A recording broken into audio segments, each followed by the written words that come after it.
Қайырлы күн баршаңызға, менің каналыма қош келдіңіздер. Бүгін тегін мастер-класстан біз нағыз ұйғыр самсасының жасалу жолын үйренеміз. Яғни қатпарлы қамырды қалай дұрыс жасау керектігін, салмасын қалай дұрыс жасау керектігін үйренеміз.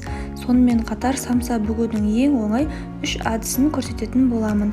Бұл самсалармен тапсырыстар қабылдап бизнес көзіне айналдыруға болады. Өте дәмді болып шығады. Міндетті түрде жасап көріңіздер. Міндетті түрде видеоны соңына дейін қарап шығыңыздар. Бізге бірінші алдымен қатпарлы қамыр жасау керек. Ол үшін бізге қажетті заттар: ұн қажет болады, жұмыртқаның 2 сары уызы және 1 бүтін жұмыртқа керек болады. Әрмен қарай бізге су, жылы су бөлме температурасындағы, тұз қажет, қаймақ 20% болу керек, және де сары май 82% болу керек, және ол мұздатқыштан шыққан мұздай болу қажет. Біз алдымен ұн мен майымызды үкіштен өткізу арқылы үгітіп крошкаға айналдырып аламыз.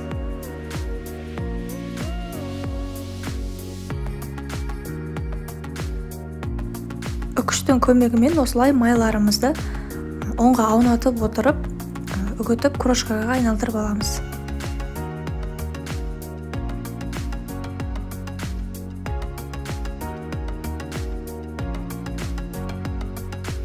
Біздің үкіштен өткен, теркадан өткен майымызға ұндарымыз тиіп шығуы керек. Оны армен қарай осылай қолдың көмегімен жасаймыз. Бізде осындай майдаланған крошкалар пайда болуы қажет.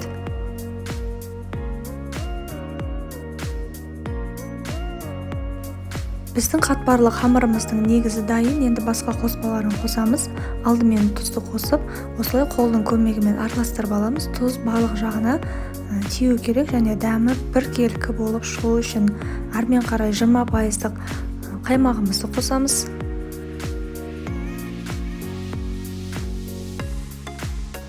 Келесі кезекте бізде жұмыртқа. Бұл жерде 2 сары уыз және 1 бүтін жұмыртқа. Әрмен қарай бөлме температурасындағы су. Барлығын қамыр иленгенше, біріккенше қолдың көмегімен қамыр жасаймыз.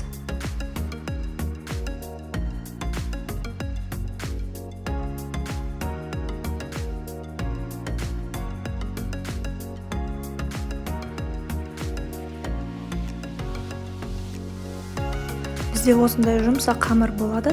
Қолға жабыспайды, бірақ өте жұмсақ болып шығу керек. Бұл қамырды енді теңде 2 бөлікке бөліп, пищевой пленкамен немесе целлофан пакетке салып, холодильникке салып қоюымыз керек. Кем дегенде 1 сағат, жарты сағат тұруы қажет.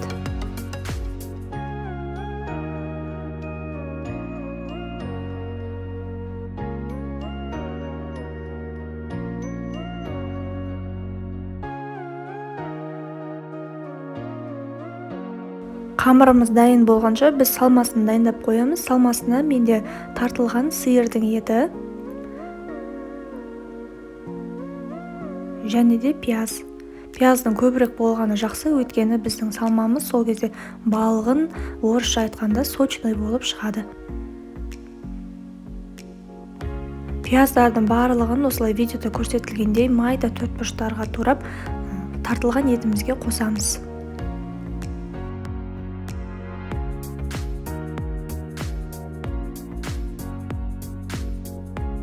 Біздің пиязымыз, тартылған етіміз барлығы дайын. Енді дәмдеуіштерін қосамыз.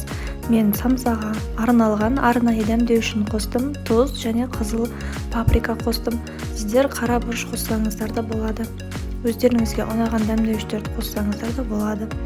Және барлық шетіне тиіп шығу керек. Біздің қосқан дәмдеуіштеріміз жақсылап араластырамыз. Қамырымыз жарты сағат, 1 сағаттай холодильникте тұрған соң, оны осылай ұн сеуіп арқылы жайып аламыз.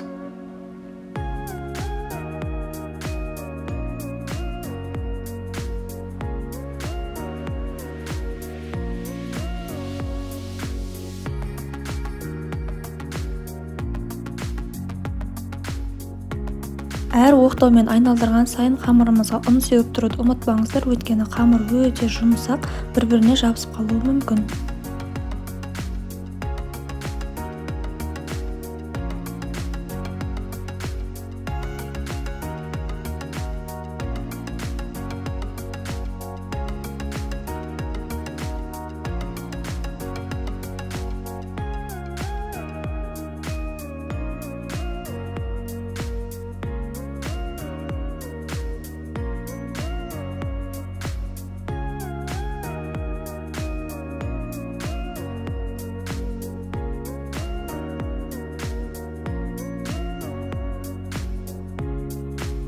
Қамырымызды осындай жұқалықта жайып болған соң, оған ерітілген сары майымызды қосамыз. Егер сізде сары май болмаса, маргарин қолдансаңыздар болады. Барлық жағына тиіп шығу керек. Және майды жақып болған соң, осылай видеода көрсетілгендей қамырымызды рулет сияқты қылып орап шығамыз. Арасында ауа қалып кетпеу керек.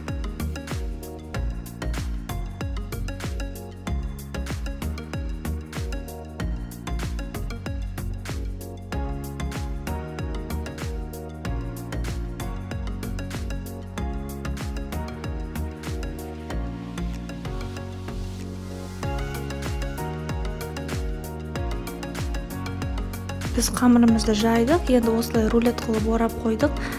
Енді әрмен қарай оны 1 сағатқа, 2 сағатқа тоңазытқышқа салып қоятын боламыз. Ішіндегі майы қату керек. Сол кезде бізде қатпарлы жұмсақ қамыр шығатын болады.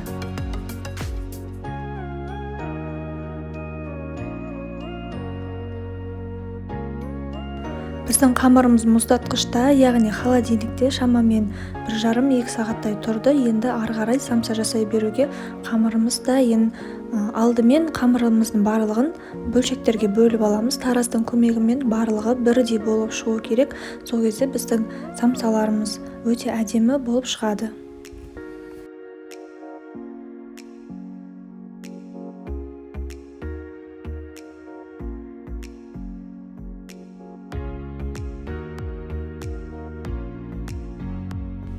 Бөлшектерге бөліп алған соң, ұнға аунатып отырып, оларды оқтаудың көмегімен осылай доп-домалақ етіп жайып шығамыз.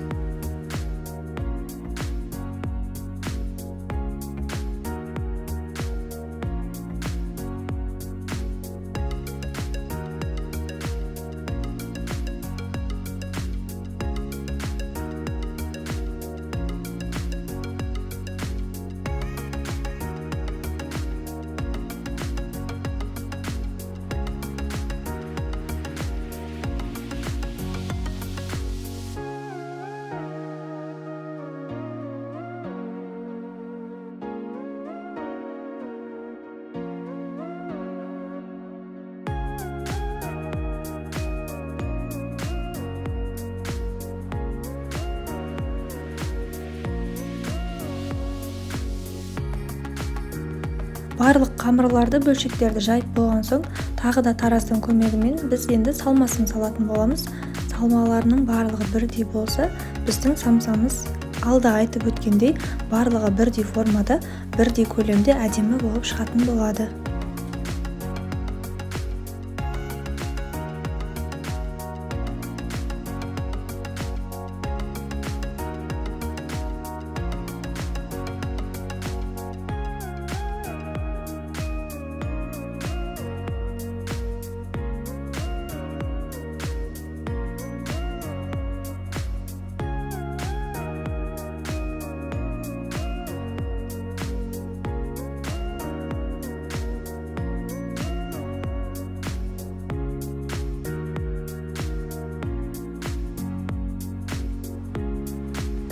Қараңыздаршы, барлығы бірдей, барлығының ішіндегі салмаларында салмақтары бірдей, өте әдемі көрініп тұр.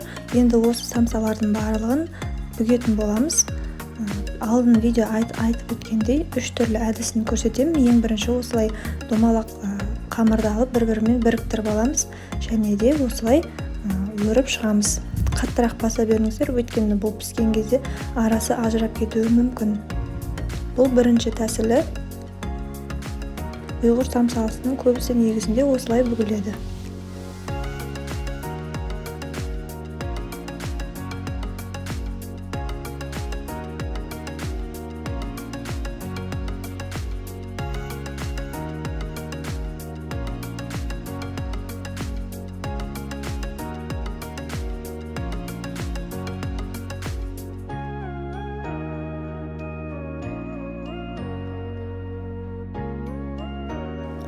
Самса бүгудің екінші әдісі ол үшбұрыштап жасап аламыз. Алдымен бір-бірін біріктіріп аламыз үшбұрыштап.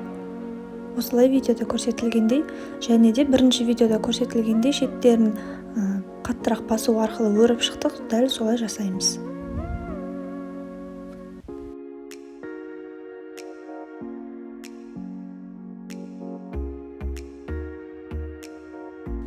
Менің каналымда ұйғыр самсаларынан бөлек тағы да ассорти рулеттерін жасалу жолынан тегін мастер-класстар бар, және де оригинал торттардың жасалу жолдарының және оригиналды рецепттері бар. Міндетті түрде каналға тіркелуді ұмытпаңыздар.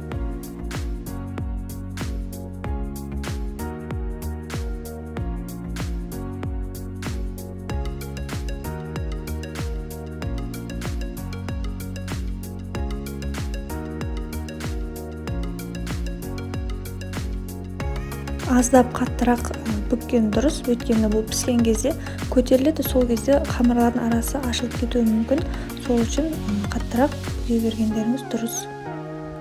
Самса бүгудің үшінші әдісі ол домалақтап хинкаль деген тамақты бүккенде жасаймыз.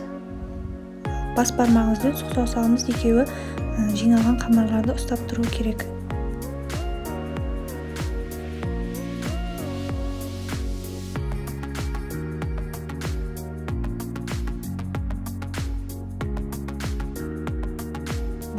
Барлық көрсетілген үш самсалардың бүгілу жолдары өте оңай.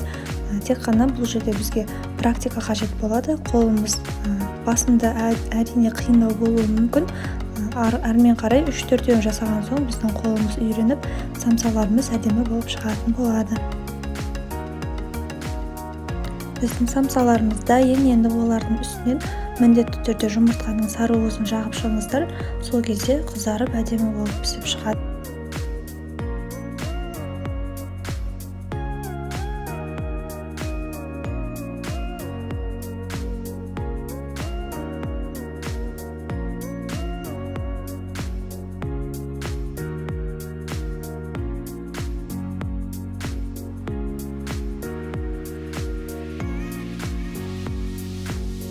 Сары уызын жағып болған соң кез келген дәндерді себуге болады. Мен кунжут пен мак екеуін араластырып септім. Сіздерге өздеріңізге қандай дән ұнайды, соны сепсеңіздер болады.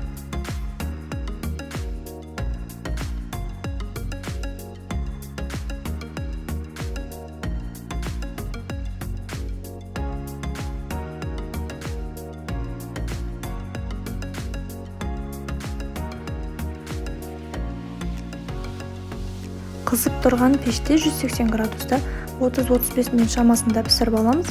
Негізі ол өзіңіздің пешіңізге және светтің, жарықтың күш қуатына байланысты болып келеді. Мінекей біздің ұйғыр самсаларымыз дайын болды. Міндетті түрде жасап көріңіздер. Мерекелік дастарханға арнап жасасаңыздар да болады. Видеоның басында айтып өткендей, тапсырыстар алып, бизнес көзіне айналдыруға болады.